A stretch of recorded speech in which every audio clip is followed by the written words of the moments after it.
Church of North India की पूरी कलीसिया को जय मसीह की। मैं राकेश छत्री, आपका दोस्त, आपका भाई, एक बार फिर आपके सामने उपस्थित हुआ हूँ। आप जानते हैं दोस्तों कि चर्च ऑफ नॉर्थ इंडिया कितनी बड़ी संस्था है, और चर्च ऑफ नॉर्थ इंडिया बनाने का मकसद ये था कि हम अपने इंस्टीट्यूशंस को और बढ़ाएं, अपनी प्रॉपर्टीज़ को और डेवलप करें।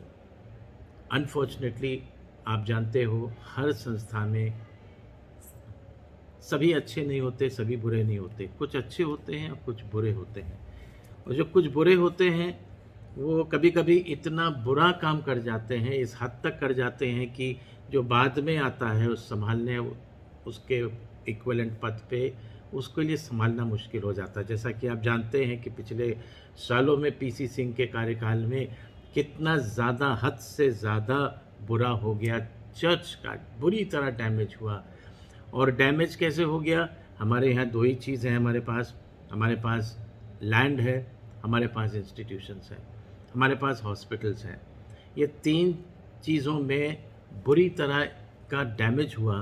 आप जानते हैं जगह जगह लगभग हर डायसीज़ में, जहाँ कहीं पे कुछ अधिकारी शामिल हुए उसमें, बहुत से नहीं हुए, बहुत से लोगों ने रोकने की कोशिश करी, पर नतीजा आपके सामने है कि बेनतहा ज़मीनों की खरीद तो हुई नहीं, सिर्फ बिक्री हुई, लीज पे दे दिया, बेच दिया, कब्ज़ा करा दिया।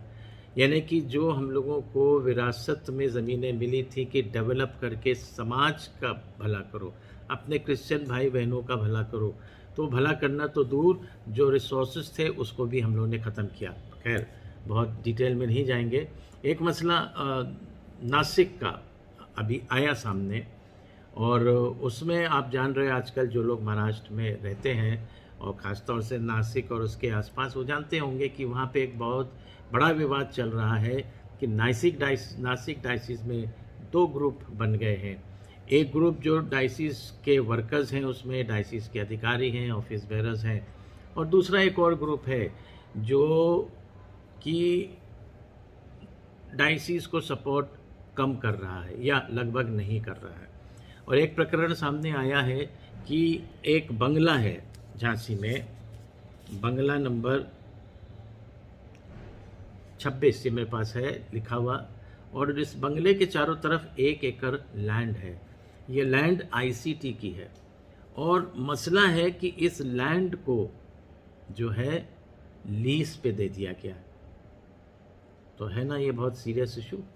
और लीज पे देने की वजह से क्या हो रहा है कि जैसा आप जान रहे हो कि आगे जो हम लोगों की जो लीज जब एक्सपायर हो रही है, तो चूँकि हम इसका मिसयूज़ कर रहे हैं, चूँकि हम इसको बेच रहे हैं, तो सरकार लीज जो है कई जगहों पे आपने देखा होगा कि रिन्यू नहीं कर रही।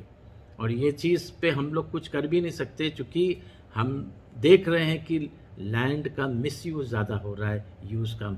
इसीलिए सरकार ने कहा आपको दिया गया था डेवलपमेंट के लिए, समाज सेवा के लिए, आप नहीं करते हो तो हम इसको रिन्यू नहीं करेंगे। खैर, तो ये कुछ मेंबर्स साहब जो हैं, इन लोगों ने इस बंगले को कि इसकी लीज डीड कर दी।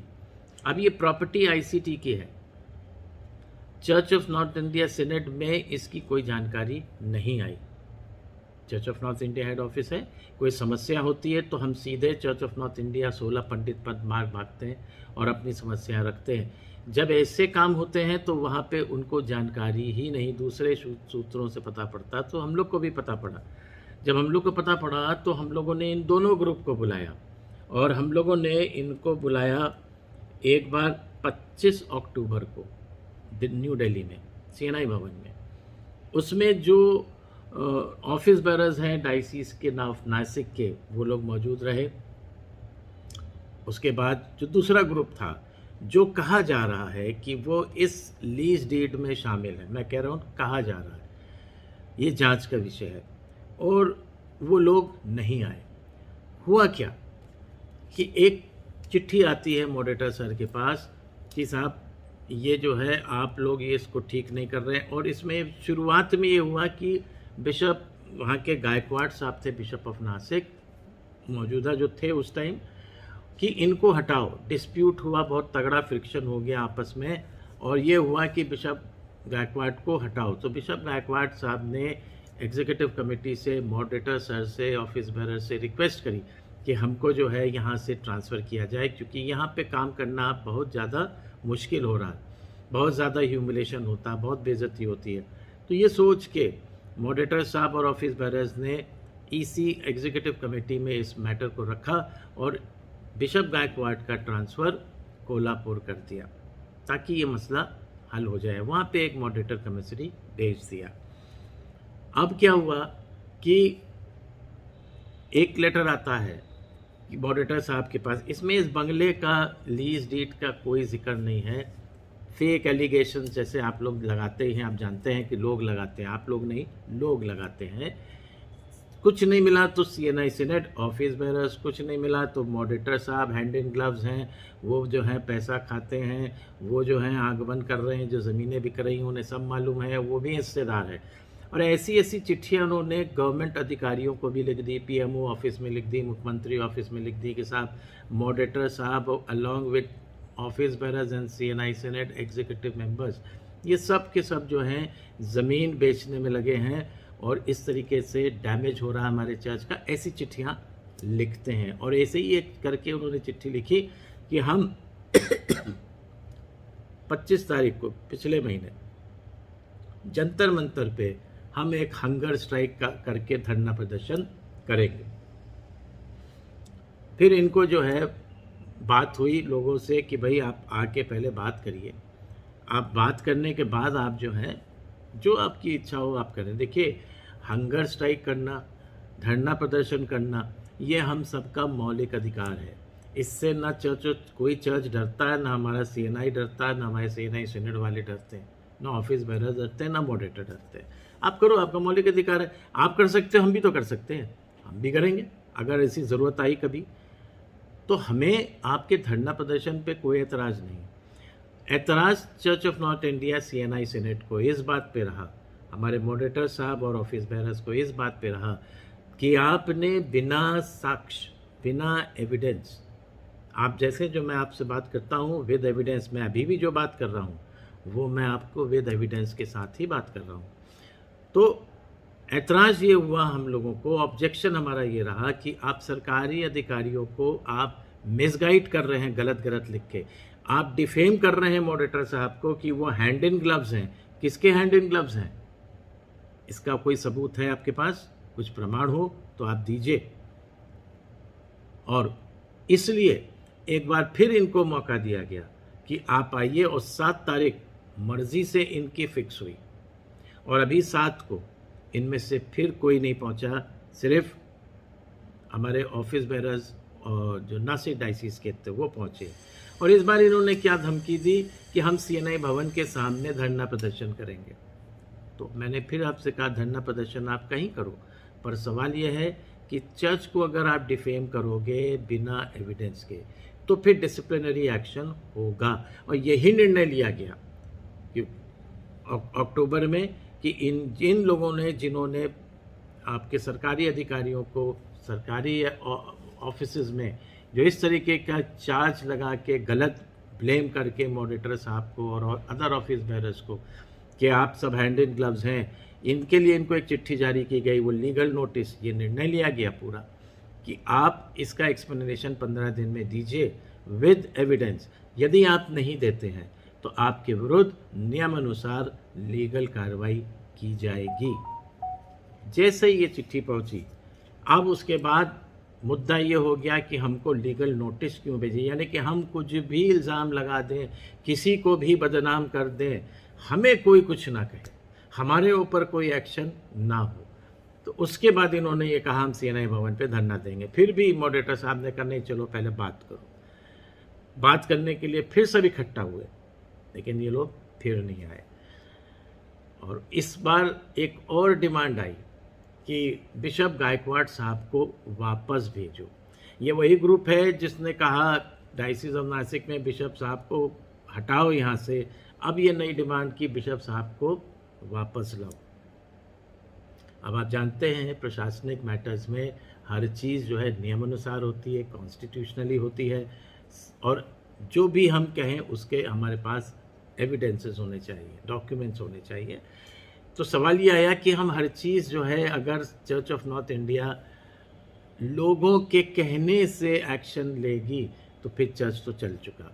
खैर, ये सारी बातें हुई, तो अब जिस्त क्या निकली जब हम लोग ने गहराई से इसके अंदर गए, तो हमारे पास एक एफिडेविट है हमारे पास में। आपको इसकी कॉपी भी आप कहेंगे तो मैं दे सकता हूँ। आप ये देखिए, ये एफिडेविट जो है मुझको, ये हम लोग सबके पास CNI में आया है, मॉडरेटर सर को। ये मिस्टर किरण चार्ल्स माटे हैं। इन्होंने ये एक एफिडेविट लिख के दिया और उसमें पूरा पढ़ेंगे तो उसमें लिखा हुआ है कि पूरे होश और हवास में लिखा गया, बिना किसी के दबाव में लिखा गया है। और इसमें उन्होंने एक बंगले का जिक्र करा, बंगला नंबर 26, और उसके चारों तरफ 1 एकड़, जैसा शुरू में मैंने बोला। इस बंगले की लीज डीड हुई। ये बंगला ICT को है, तो ICT के अलावा किसी को अधिकार नहीं है कि वो लीज पे कोई प्रॉपर्टी दे किसी को भी। मेन मसला जो है वो ये बंगले की लीज डीड है। और ये किरण मोते साहब जो हैं, इनको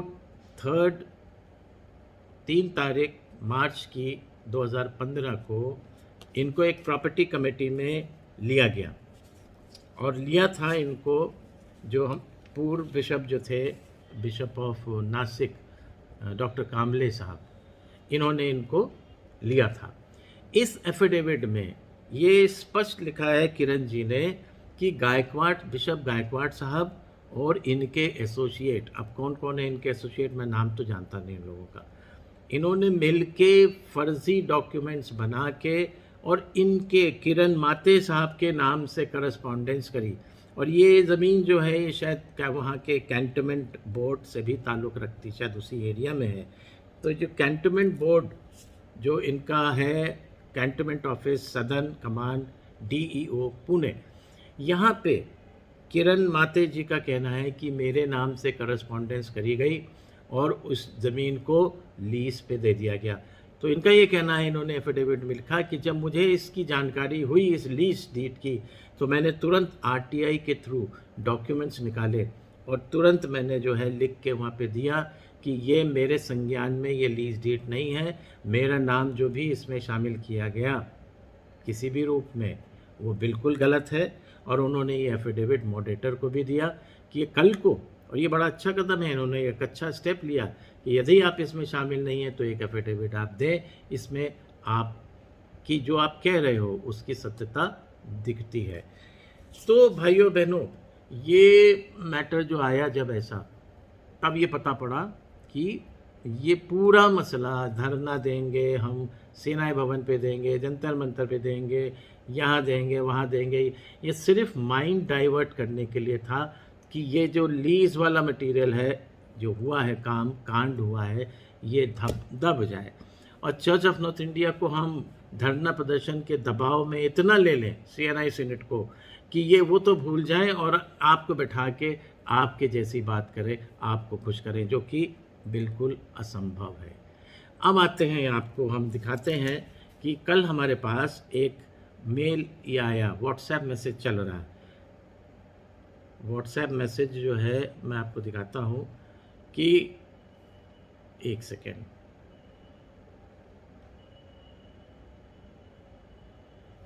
ये व्हाट्सएप मैसेज आया, बहुत बड़ा है,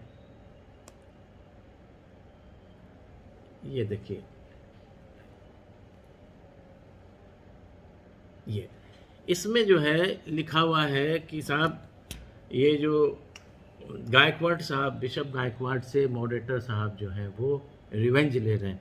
क्यों ले रहे हैं रिवेंज? क्योंकि इस पूरे प्रकरण में जब गायकवाड़ साहब को बोला गया, रिक्वेस्ट करी हम एक सदर EC मेंबर ने कि सर आपका नाम बार बार इसमें आ रहा है, आप जो है ऐसा करिए कि एक चिट्ठी लिख दीजिए मॉडरेटर साहब को, जैसे इन्होंने किरण साहब ने लिखी कि साहब मेरा इस लीज डीड से कोई लेना देना नहीं है और फालतू में मुझको तो मालूम भी नहीं है और मेरा इसमें कोई ज़रा सा भी इसमें लेना देना नहीं है। उस पर उन्होंने ऐसी चिट्ठी लिख के देने के से इनकार कर दिया। अब ये अगर वर्बल है, बात हुई है इन लोगों की, तो हो सकता है कि अब वो मुकर भी सकते हैं, लेकिन एक प्रयास ये किया गया कि भाई अगर आप सही हो तो आप यही लिख के दे दो, जैसे किरण जी ने लिख के दिया। अब ये रिवेंज लिया जा रहा है, ये बात कहाँ से आ गई? चूँकि अभी जो 7 तारीख को मीटिंग हुई, उस मीटिंग में बिशप गायकवाड़ के विरुद्ध एक जांच कमेटी बनी थी और जांच कमेटी में बिशप कसाब थे कन्वीनर, उनके साथ दो तीन मेंबर और थे। ये जांच कमेटी जो थी, ये जाहिर सी बात है जांच कब होती है कि जब शिकायतें आती हैं। तो जब डायसिस से शिकायतें आई, सीनेट ने एक जांच कमेटी बना दी, जांच कमेटी ने आके रिपोर्ट दी। रिपोर्ट में पूरी इतनी मोटी रिपोर्ट है, उसमें सब में यही लिखा है कि इन्होंने अनकॉन्स्टिट्यूशनल तरीके से काम किया। तो अब मॉडरेटर साहब का अगर रिवेंजफुल एटीट्यूड होता तो जैसे पीसी सिंह करता था कि वो टर्मिनेट कर देता था, टर्मिनेट कर देते वो, तब होता रिवेंज। पर मॉडरेटर साहब ने एक पूरा जो कानूनी प्रोसेस होता है वो अपनाया, कॉन्स्टिट्यूशनल प्रोसेस अपनाया। तो कॉन्स्टिट्यूशनल प्रोसेस ये होता है कि जब जांच आती है कोई, तो जांच के ऊपर निर्णय लेते हैं। तो निर्णय तो ले ही सकते थे क्योंकि जांच रिपोर्ट तो पूरी आई गई थी, लेकिन चूँकि साथ में इस बंगले का इशू आ गया और उसमें भी गायकवाड़ साहब का नाम आया, और जब उनसे कहा गया कि भाई आप लिख के दे दो कि आपका इससे कोई लेने देना नहीं, तो शक उन्होंने ही पैदा कर दिया कि उन्होंने लिख के देने से इनकार किया। यही नहीं, उसी जगह से जहाँ से बिशप गायकवाड़ साहब ने रिक्वेस्ट करी थी कि नासिक से हाथ जोड़ के विनती करी थी मुझे यहाँ से हटा लो, इन्होंने उसी हमारे इसी मेंबर से एक बात कही कि आप मुझे 2 महीने के लिए नासिक भेज दो और मैं सब चीज़ें ठीक कर लूँगा। तो आप ये बताइए बिशप गायकवाड़ साहब कि जब आप फुल फ्लेज बिशप थे नासिक के, तो ये चीज़ें पैदा कैसे हो गई? ये ऐसी भारी भयंकर डैमेज कैसे हो गया? और इतना बड़ा डैमेज कि आपको वहाँ से विनती करके वहाँ से हटना पड़ा, और आज आप कह रहे हो कि आप 2 महीने में ठीक कर लोगे। ये अपने आप में एक बहुत बड़ा क्वेश्चन है बिशप गायकवाड़ साहब के ऊपर कि ये 2 बातें इन्होंने कर दी। इसलिए ऑफिस बेरर्स ने ये डिसाइड करा कि अब इस बात की भी जांच पूरी तरीके से हो चुकी। होता क्या है, ज़मीन कोई बेच रहा है, ज़मीन कोई लीज पे दे रहा है, मॉडरेटर साहब ऑफिस बेरर्स की एफआईआर में नाम आ रहा है। क्यों आ रहा है? उन्हें तो पता भी नहीं। और जब पता हो रहा है तो हम जांच ले करेंगे, जांच में आप गलत पाए जाओगे तो क्या हम एक्शन नहीं लेंगे?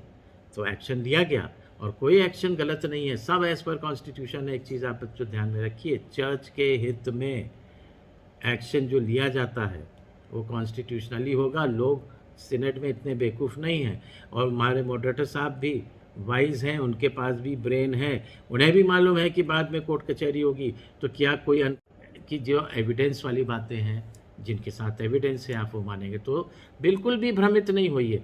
मॉडरेटर सर की सिर्फ एक मंशा है कि चर्च ऑफ नॉर्थ इंडिया जो इतनी बड़ी क्राइसिस से गुजरा और गुजर रहा है वो संभल जाए। जय मसीह की।